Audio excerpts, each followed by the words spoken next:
Hello everybody and welcome back to Zelda Seasons. In the previous episode we got into the third dungeon, went on a date, and as well I think that was mainly it actually. Ow. We also met Dimitri and Ricky, and thank God we don't have to talk to Moosh. At least for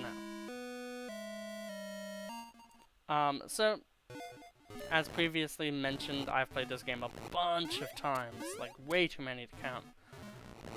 Actually, when I used to do Twitch, one of the games I actually really liked to play was this game.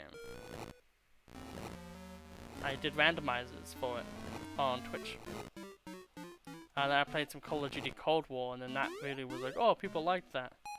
But I had no ego when it came to that game, and that's a problem because you have to have an ego if you play Call of Duty, because everyone will be like, there'll be people who come in and be like, hey, we should do a 1v1, and it's like, I just want to enjoy the game, dude.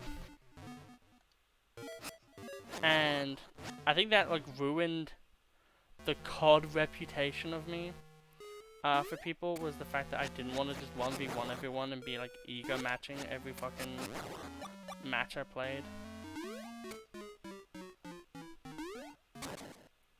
Oh, Jesus.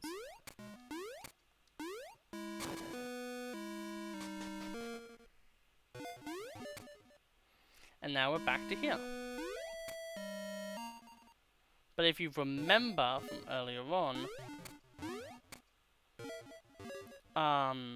when we were here, there was a place we could go to that we couldn't really go to.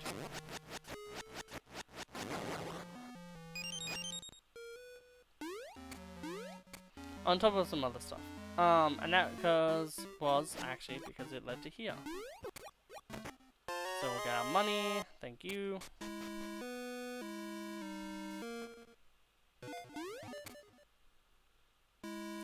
We'll now go back through this section and go to the mini-boss of the dungeon. Once you know this dungeon pretty well, it's pretty good. Right, we get double hearts again. Because of that ring we have. Such a good ring.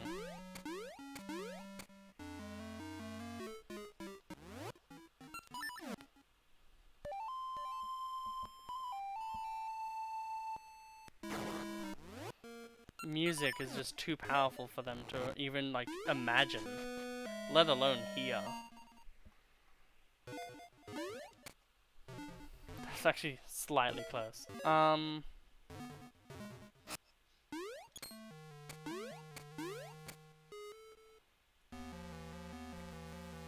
I do think, yeah, there's a thing here. Just a gacha seed, but at the end of the day, every single seed helps. There we go. And the mini boss rather, you might think, hey, maybe it uses is it doing that thing again? It is. So we are gonna move this fucker to the side. And then we're going to unplug this, unplug this, get it back to working again, and now it's still there, but now it's just level. Good. I need to get a new capture card at some point.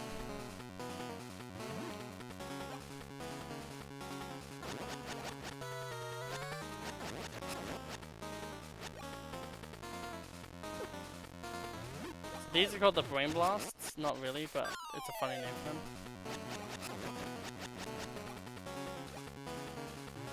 So the main problem with these guys is you don't know which one's which, really.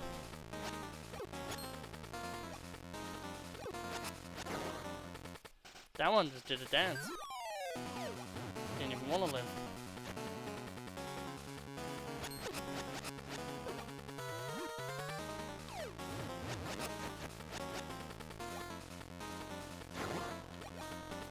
Now there's only one left.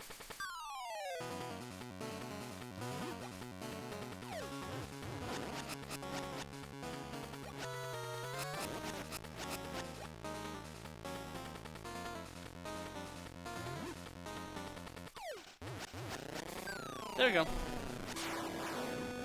Gimme, gimme, gimme. At least it looks better now. So we now have the ability to go over here, which is awesome.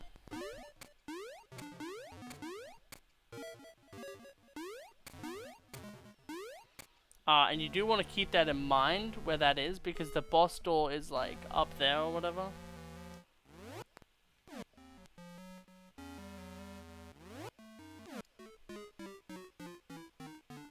Yeah, the trail to the boss door is there. And if you don't remember that, you will like get lost a little bit until you remember that that's where the boss door is.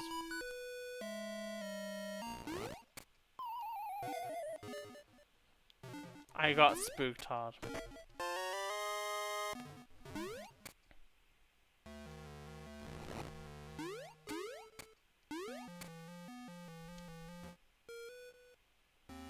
Okay.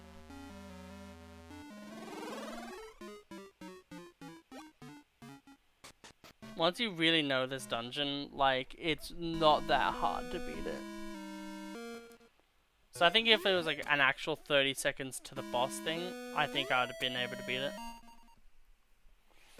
It's only taken me 10 minutes to beat the latter half of this dungeon, so like that's pretty fucking good.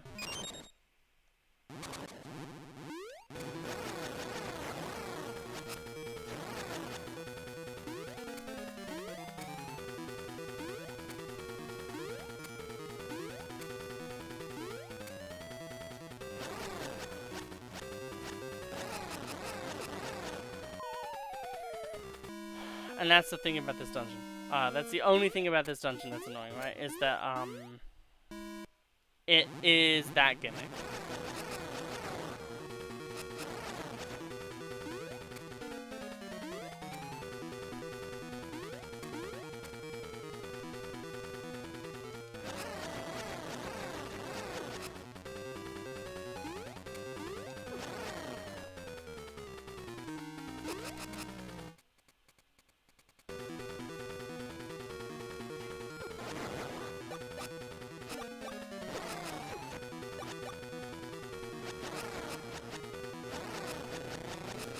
There we go.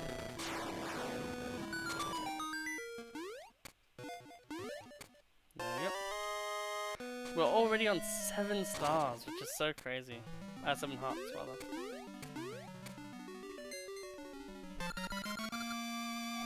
So yeah, if you get 2 wait a minute, that seems off. So 3. So there's 5 dungeons left. Yeah, if you just get 2 pieces of hearts, yeah, you can easily get to the max hearts in this game. Above them, actually. Thank you, Link.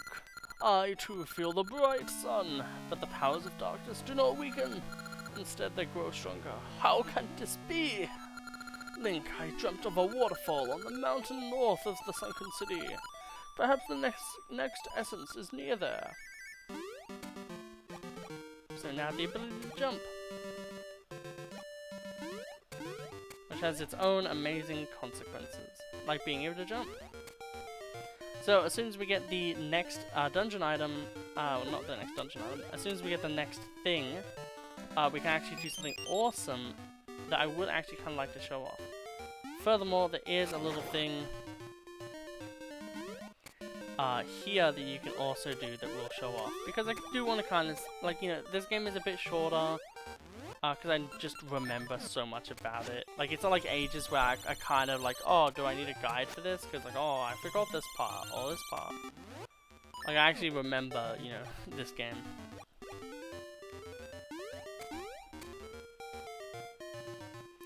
So essentially, there is a cool, amazing, good old ring up here.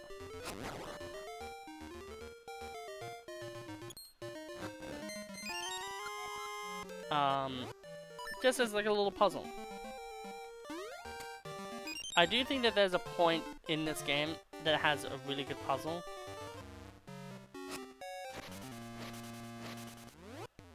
Yeah, we're gonna go for Pegasus. Oh, Yugi boy.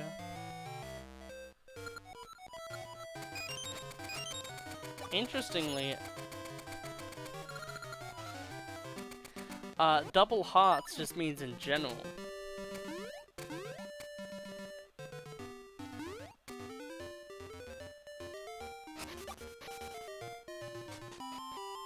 So this lady here.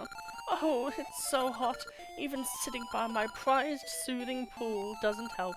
I need something creepy to send chills down my spine. Oh my, that doll. It's so ghastly, it gives me chills. Let me have it. Smart boy, here, take this fine iron pot. It looks well seasoned. Just like Seasons! In the game of the Seasons! Yeah.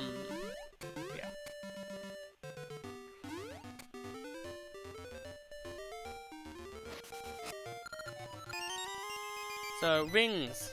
Really good.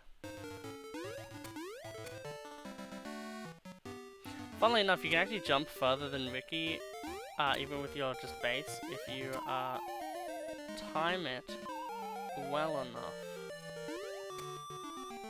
Yeah, if you time it well enough, you can actually jump further than Ricky with just the Vox Feather, which I always found very funny.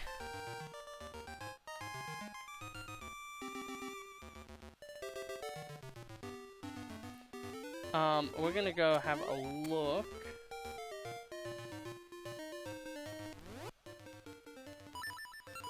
For some stuff.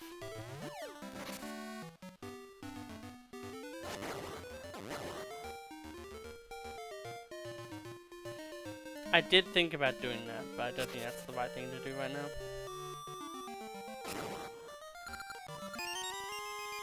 More rings, so like, hey, we are getting a lot of return on getting rings a lot, so that's like still really good. We'll see, we have no more Garsha seeds, but we do have a lot of rings. And yet again, rings are kind of like better than anything else really. So, getting them isn't really that much of like a bad thing. Like, if you get a ring from a freaking nut, like that's like literally like the best case reward.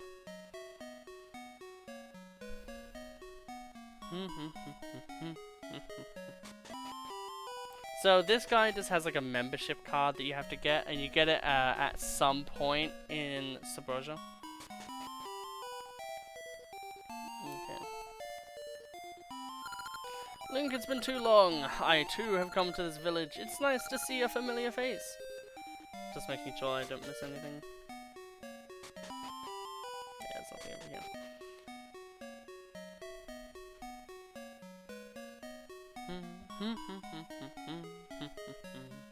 Let's go do some ring appraising.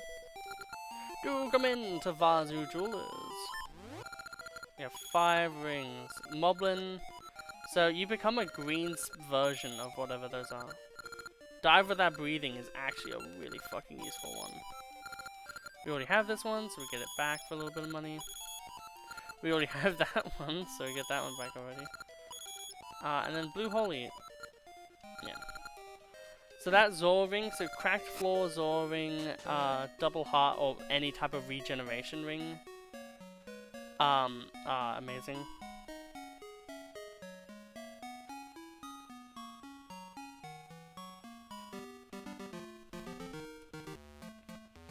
One thing that some people... Fuck are you up there?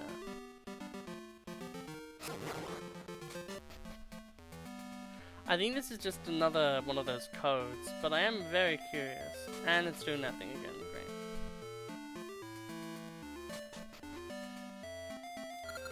I am the senior of the pupil of Troy Labrina's biologist. Listen to my request. I'm very busy, so I want you to tell the secret to Dr. Troy up in Rolling Ridge in Labrina. You got that? Yes. This is it. And then let's take a picture of that. My phone, because if I screenshot it, it doesn't really do anything.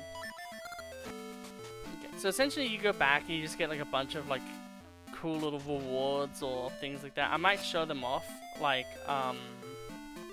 just as a general thing. Because it is actually really interesting to, like, see all of them happen.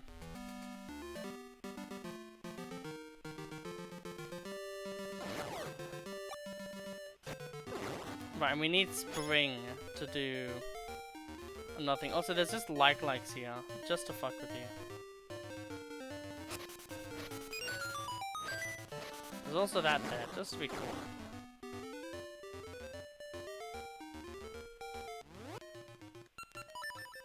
So now, oh, is it actually? No, I thought for a second that it was a climbable wall. We'll have a look. It might. I think it's just a flower though, because I thought in my head that this area up here, it was not a flower, it was like a climby thing. And I was like, oh, that's a really nice shortcut actually, that's really cool. But no, it's actually a flower thing. And I was like, oh, I'm an idiot. It does make sense though, because it does undermine a little section that they made. So why would they do that? But the thing about Zelda Seasons that you'll really love and understand is you just get so much space. In Labrina, everything felt so close quarters that it didn't really feel like you could ever have the ability to just relax and like explore a bit. Because the exploring was always just like this puzzle thing where it would be like, okay, go to this area, then this area, and then puzzle around some bits. And then we get to this area, puzzle around some more. And it was just like that the entire time. Which kind of just felt a bit boring, and it got stale very quickly. So it's really awesome that in this game, you just have the ability to like move around and like really like see your surroundings and stuff like that.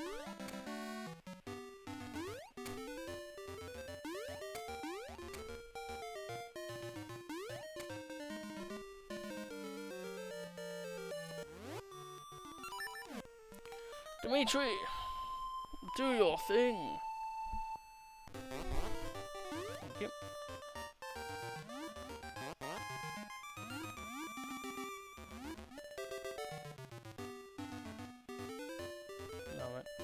The thing that's so interesting about this one is depending on which animal buddy you get, you really do get a different sense for this place.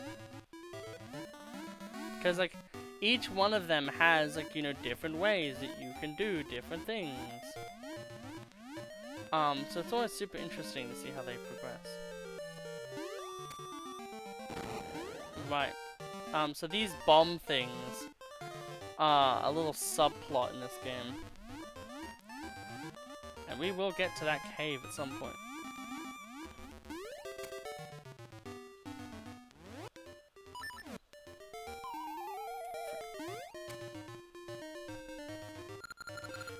You, boy, you! Are you here to harass me again?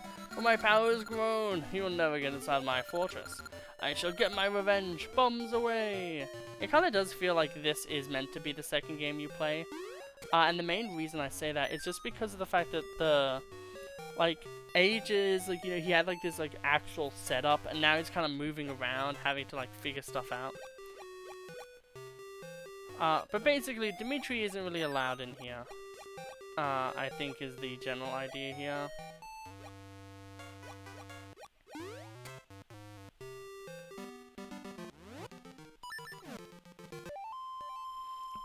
Or is it that you have to like bring him from outside?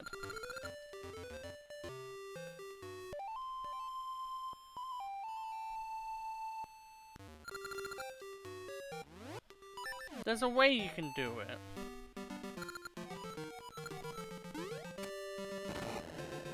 Says the man sitting back.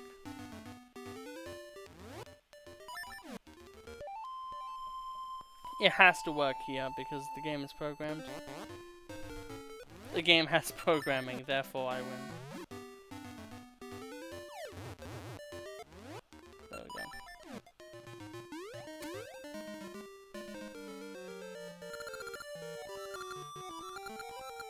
I won't let you stand up to me anymore. It's unfair. But yeah, essentially, instead of him being harassed like here, and you're getting him, he's just here, and it's just cool. That house is going to be important later. So, essentially, all we need to do in this section is a little puzzle, and can you guess what puzzle in this game flumped me for ages. Because it was a puzzle that was so easy, it's not even funny. Did we get a Gashta seed? No, we didn't. You just have to guess sometimes if you got one or not.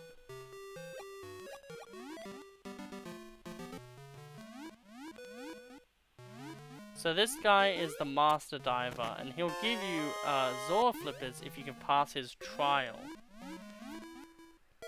Like how in Ages you kind of had to do this small little thing to get the Zora Flippers, it's the same in this game. However, in Ages it's kind of done a lot better in my opinion. So essentially the entire idea is that you get this cryptic clue, which is 1 slash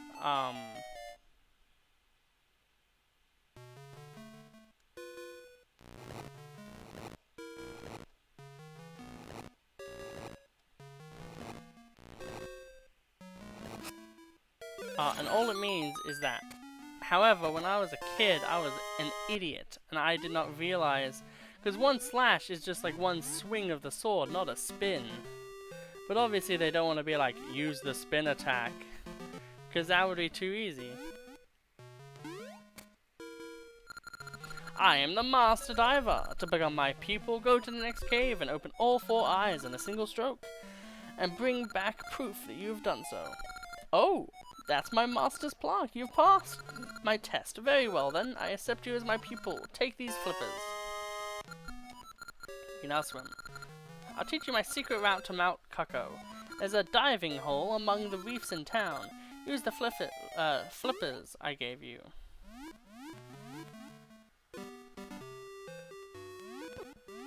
Oh.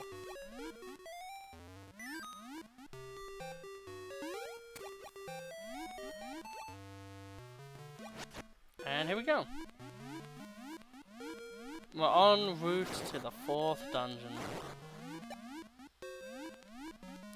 But see what I mean when I mean like this game is so much just more enjoyable, like on like a more like just playing a video game kind of sense. Like with Ages, it kind of always feels like you're doing so many things at once. But in this game, it kind of just feels like you're enjoying a game.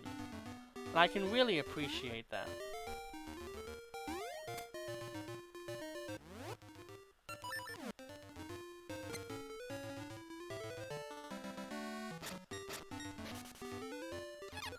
I surrender. In return, I offer my advice. Even if you have a key, you still need a keyhold. Fool his brother, the cook.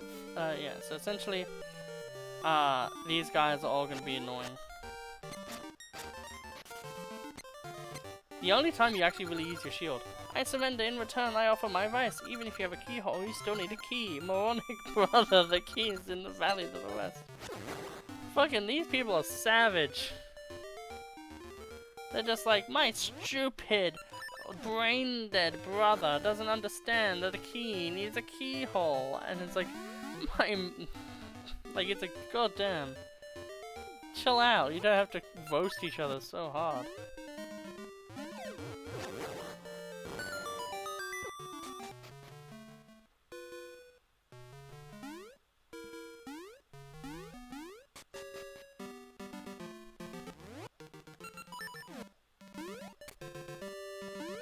So that is the key we want.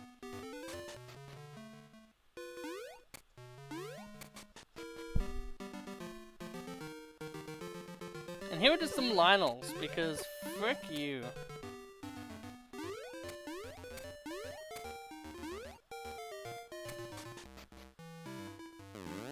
It's so nice of you to come all the way here just to see me. Since you did, shall I make it so you can carry more rings? Yes, please. Then let me see your box. Do this here, that there, and okay, I'm done. We have a bigger ring box, so we can hold more rings.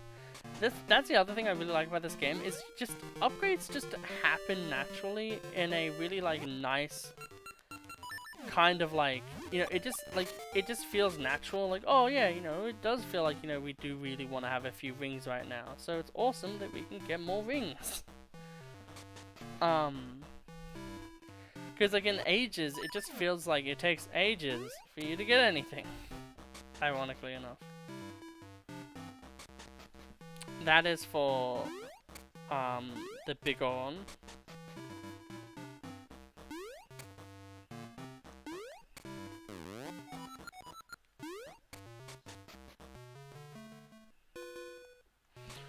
Right, that is an alternate way to get in.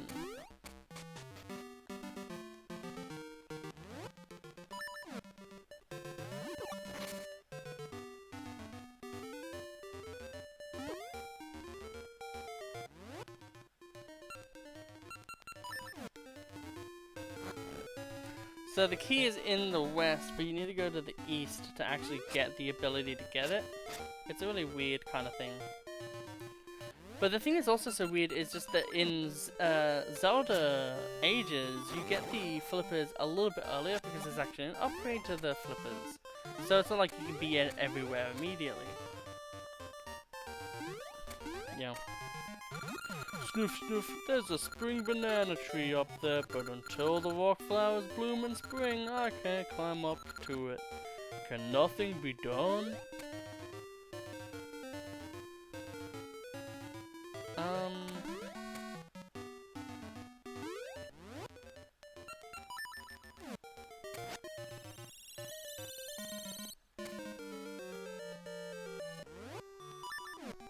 There's a cave there, so I should probably go check that out. So, there's a keyhole. As someone called that moronic brother before. Okay, it's just a fairy. I do like how you immediately go on the stump, just in case you wanna, you know, because the entire point of this is that you, get another season.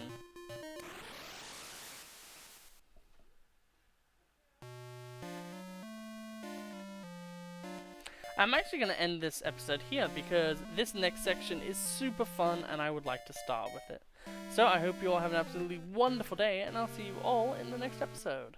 Goodbye.